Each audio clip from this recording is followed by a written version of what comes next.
Believe it or not, I've been running this YouTube channel now for almost 2 years. Just in a few short months, it'll be 2 years, which is crazy to me, especially when you bear in mind that at least one of those years was absolutely fraught with incredibly astounding global events that really set a lot of people back and stopped many from getting started. So I thought that it might be potentially helpful and possibly interesting to use this video to sit down and talk with you guys about some of the things that I learned over that time about making videos and putting them on the internet, especially YouTube, about the business of it all, about running a business, as well as helping hundreds of entrepreneurs with their YouTube channels, all while being a full-time single mum. Hi, my name is Kate. Welcome back if you're new here. And on this channel, I give you everything you need to grow your business using video and YouTube and have fun doing it. So make sure you subscribe and hit the notification bell for all future videos. First thing I learned in my time here on YouTube is to not stress about the kit. It's super crucial that I learned that early on,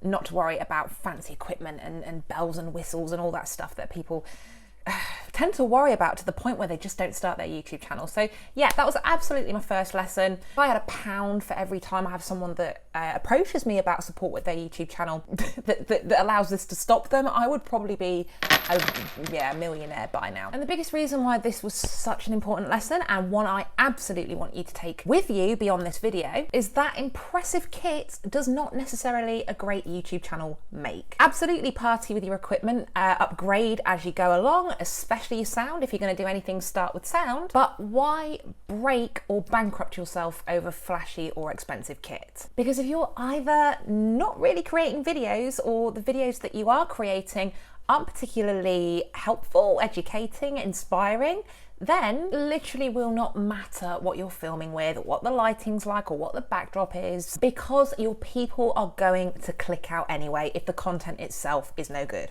So the moral of this story really is to start with what you have, because with the exception of changing your channel banner art and a few other things, you can pretty much do everything that's involved in the process of creating your videos from that device that you've probably got in your hand and invest in each and every month. And newsflash, I did the vast majority of my videos in that 18 months with my iPhone 8. So if I can do it, you can do it. The second thing I learned is the #1 goal that you should have for your YouTube channel. Something I learned really early on, in fact before I started my YouTube channel, was this herd mentality as far as metrics that really matter on YouTube. So many of you out there are placing all of the importance on the subscriber count or the number of viewers that you get, when really your absolute #1 goal with YouTube should be to be pushing out quality, consistent, good content. Now that's it. That's your #1 goal. You can't create 7 videos,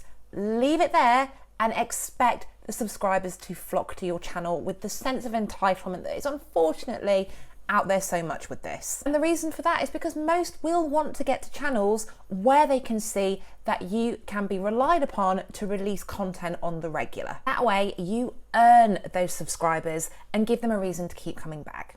True story. #3, I learned ways to stand out, and something that's going to be so helpful for you guys to learn as early on as possible is how you can stand out on YouTube. Take, for example, my videos are very different to, say, Sunny Lenarduzzi or Vina V or Trina Little, because we each have totally different personalities and slightly different focuses, despite the fact that our message is essentially the same. And that brings me to the #1 way that you can stand out on YouTube, and that ultimately is your own personality or demeanor. You might be calm and chill, you could be intense, upbeat, funny, or a combination. I'm still personally comboing with several personalities and styles, still finding my voice and tone on YouTube just like you, and that will be always the case. Whatever it is that comes naturally as far as your own actual personality is involved, please lean into that. If you're not naturally funny as a person, then maybe you don't want to go crazy in your videos either. Really, you want to be you and never try to manufacture a persona you just can't live up to. That will hurt you in the short term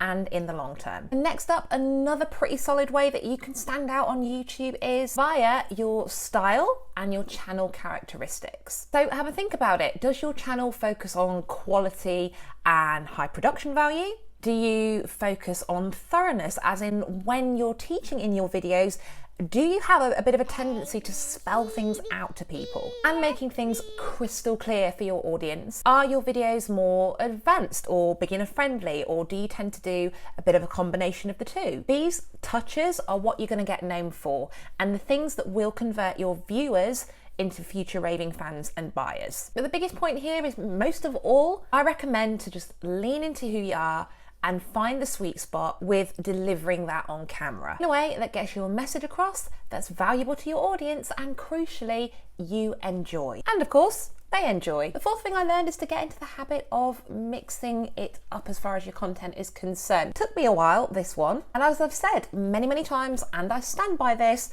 it's best to start off with educational content on YouTube. It is hands down one of the ways to go the furthest and fastest. But as with this particular video, what I've learned is to not be afraid of changing things up. And in hindsight, I'd have taken a few more risks with my content if I was doing this all over again. I would have probably delivered more community type videos, more lessons, more mindset matters, more personal opinions. And don't you worry, it's coming. But the moral of the story is, don't be afraid to mix things up. And I want you to take this lesson in particular if, like me, you're more of a how-to channel right now, and your strategy is more centered around creating discoverable, value-packed, evergreen content like my strategy was right at the start. Because mixing it up, doing this, sharing those little community videos, sharing those life lessons, sharing those opinions, doing that kind of stuff humanizes your channel even more, and your audience really start to feel like they get to know you. And it gives you a new lease of creativity, so you're not going to run out of content ideas anytime soon, all while simultaneously giving your audience with every video a new chance to get even more deeply connected with you. It's a win-win situation. The fifth thing I've learned in this almost 2-year journey is you need to use workflow tools and softwares, spreadsheets, stuff like that. And the biggest reason is a huge mistake I see often, and this is exactly where I started before I knew better, is that people are spewing videos all over their YouTube channels and they're doing it without a plan. And while yes, shit absolutely happens and things are outside of our control more often than not, just look at the year we've just had, it is better to at least have a content plan, a content bucket plan in place, so that if you do fall off, you can confidently fall straight back on. So tools that you can use to plan your content, and I highly recommend that you do. First off, Google Sheets, which you're going to find right inside of Google Drive, which you'll have or be able to have if you've got a YouTube channel, because you would have needed a Google account in order to sign up for a YouTube channel. So have a look at Google Drive. And another tool is Asana. I'll get onto that one in a moment, but in Google Drive, you'll use that to create your content bucket plan. You can brain dump all of your knowledge and all of your expertise and all of those little subtopics you're thinking of covering into one spreadsheet, and into another you can actually map out your content bucket plan. And in this one, you're also going to map out all of the particulars of your videos, such as live dates, titles, tags, call to action, thumbnail texts, and any links that you're going to be sharing in your description, including all the text from your description box. And then from that spreadsheet, you're going to set up your workflow and tasks inside of something like Asana, which is an incredible project management tool. Or you could use Trello, very similar and also very good. And a side tip here, really big one, use something like Evernote or another equally good note-taking app, so that when content ideas pop into your brain, just whip out your phone and whack them in Evernote. Because later you can factor those ideas into your workflows and into your actual content bucket plan. Long story short, from point 5, do make a plan for your YouTube video content and stick with it so that you can simply replicate that process for each video that you create. Have your tasks mapped out for each individual video so you know exactly what you're doing each time, and you're not scrambling to figure out what you're doing each and every time you make a video. It's a lot of work on the front end, but my goodness does it save you stress and time on the back end. You will thank yourself for this one later. The sixth thing I learned is that there is absolutely no way to game the system. I feel that this is important to bring up, and I will also state that I have actually personally never tried it, but I know plenty of people who have, and I get people coming to me all the time telling me that they've done things like buy subscribers, or they're participating in the classic sub for sub culture in all of the Facebook groups and getting absolutely nowhere with it, and they're paying people who are telling them that they can guarantee to rank every last one of their videos on page 1, which in the occasional case can work, as long as all of the other video elements are in place, because there's no point in just throwing keywords at your videos, i.e. you are focusing on that thing I keep saying, releasing the quality, consistent content. I mean, look at me, I'm still not at 1,000 subscribers. I say that because with that, there are things that you can learn and do to actively grow your channel and do it successfully and organically. But don't think that there is some magic way to mess with your keywords or tinker with your tags or hack your titles that's going to make the algorithm like you any better or rank you any higher. Because quite frankly, it just doesn't work. But I don't want you to feel discouraged here. I want you to do the work, because with 90% of people saying that they discover new businesses and brands through YouTube videos, again, I will reiterate, I just want you to focus on the consistent quality content to grow your viewership and crucially keep your viewers watching your videos for longer. The seventh thing I learned is that everything changes and evolves. I think I probably did learn that before I hit YouTube. I learned it particularly well in the last couple of years since I've been doing this. So the real message in this statement is that nothing does stay the same and you have to be prepared to adapt and roll with the tide. Now, topics gain and lose popularity. So if you started a channel with a particular core topic, which I always recommend, then you need to be open to looking at the multiple branches of your topic. We'll use my channel as a really easy and simple example. Yes, I talk about YouTube and video and growing your business with both and all the ways that you can make it work for your particular business. But other branches of that core topic lead to things like video editing, videos across other social platforms, confidence on camera, what to say and do in your videos, how to come up with fresh new topics, how to plan and validate your topics so that you know that you're creating the right content for your channel before you hit that record button. And there's plenty more I've yet to cover, but it's all coming. If you're a business coach with a YouTube channel and your core topic is how to start a business, then you're going to want to look at all the different aspects and elements of starting a business that fall under your area of expertise. It could be things like how to come up with profitable business ideas, how to create new products and services, how to nail your ideal client persona. You may even go into social media, marketing, branding, sales. My thought and learn here is just be open to change. It can be a little scary, but people evolve and so do our platforms. And you need to not only be mindful of that, you have to be willing to work on and with it. So keep abreast of any and all changes and updates within your industry, any trends, any new things that are happening, and also at least be aware of what's going on within YouTube so that you can keep abreast of everything that's changing and you can strategize around that. The eighth thing I learned is to be smart about your platforms. This was absolutely one of my biggest learns over my time here on YouTube so far. Now, something it will help you to realize as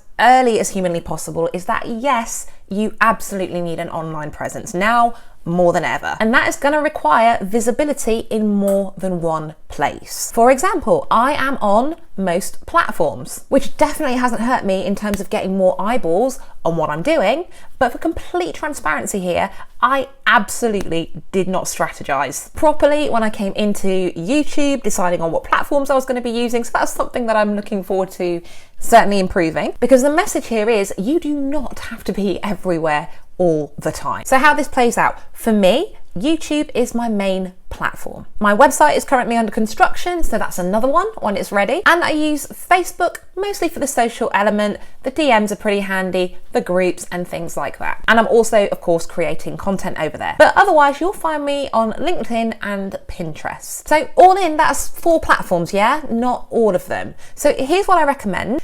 Pick one core platform and as an absolute maximum 2 to 3 secondary platforms. Now, if you don't know this already, sit down and write down a goal for each platform, understand why you're using each one, make sure that you adjust any and all strategies to align with the goals that you have, and ultimately choose the path of least resistance and consider where besides YouTube your amazing audience are hanging out, and focus on the ones that make more sense from all sides. That was a big learn for me and a huge breakthrough. And the 9th thing I learned is don't be afraid to quit stuff. I know that sounds a bit weird coming from me, but hear me out. Now, I learned over the time on YouTube that quitting isn't necessarily a bad thing.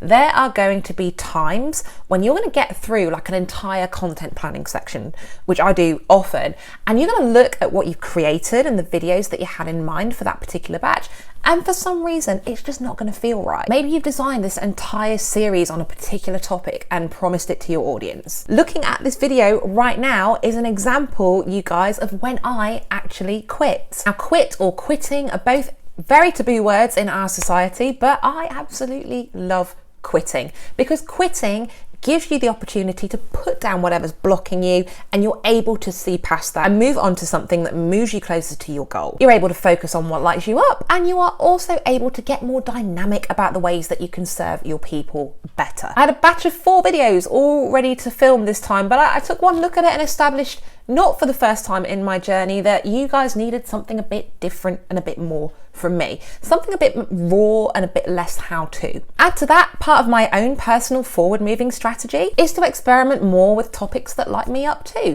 Now, something that would be a good idea for you, and something I've done, I've conducted surveys throughout the back end of 2020 and early part of 2021 around the content that my viewers actually want to see from my channel, and that's changed the trajectory slightly. Add to that, on quitting, like where I learned over this time that things and people and everything changes, well, so did I. I changed. I'm rebranding as both a person and a business. My purpose evolved, my language changed, my skill set got more diverse. I helped a shit ton of people with their YouTube channels in that time, and I'm just bursting with ideas. The real learn here is, don't be afraid to quit something and do something different. If all of my videos are how-tos, like all of them, then you and I both miss this chance to really get to connect with each other on a deeper level. And that's a big missed opportunity if you're asking me, and something I'm excited to evolve and improve moving forwards. So don't be afraid to quit. Obviously, you need to use your smarts about it, but quitting often means you're moving something out of the way that has sullied your focus on what's important and what's actually going to grow you, the person, and your business and your channel, and that you're actually going to thrive talking about and doing, okay? By the way, there's a form in the description box below. Please, I would really appreciate it if you would just take a few moments to feel free to let me know and give me your thoughts on what kind of YouTube content you would like to see from this channel in 2021 and beyond. And also fill me in with what you're struggling with YouTube and video wise, so I can create even more epic videos for you this year and also in 2022. Okay, so there are 2 more things that I learned, and these are probably 2 of the most important things to learn as a YouTuber, or just as someone who generally makes videos for the internet. So I learned to stay the course. I learned to stick with it, and I think that's important. No matter what you're doing in life or business, experience is the best teacher. And this is particularly true of video and YouTube. There are times where it feels so damn exhausting and you don't want to create another video, because it's really not an easy job. But if you stick with it, you will grow. So many creators throw in the towel, and it makes me really sad, because they have all the potential in the world, but the work puts them off when they find out it's not as simple as posting a video and people flock to it. And the even sadder thing about this is that once you've hit publish on those videos, they will continue to bring new people to your world, to your channel and your business ecosystems 24/7, 365 for a long time after. So please stay the course. Don't fully quit this thing unless you really hate it and it's absolutely ruining your life, because it's worth it to do this for your business, both in the short term and in the long term. And finally, the last thing that I learned over my 2 years on YouTube is that YouTube is actually really hard. Yeah, there, I said it. But it is one of the most fulfilling, rewarding things you will ever do for yourself or for your business. So if you have been thinking about starting a YouTube channel, know this going in. It is work. It will take a lot out of you, but it is incredibly fulfilling to create something and get your message out to other people in the world. And to be able to create and communicate and spend time with those people is hands down one of the best things you'll ever do. So that leads me to say a big thank you, you guys. I am incredibly proud and so blessed to be able to keep creating content and keep supporting you guys through your YouTube and video journeys. And I don't take that lightly. So that wraps up today's video, covering off some of the random stuff I've learned in the last 2. So thank you for being a part of that. And remember, you are enough, you know enough, you're worthy and you're ready. So go out there, create something amazing, shine like the stars that you are, and I will see you on the next video. Peace.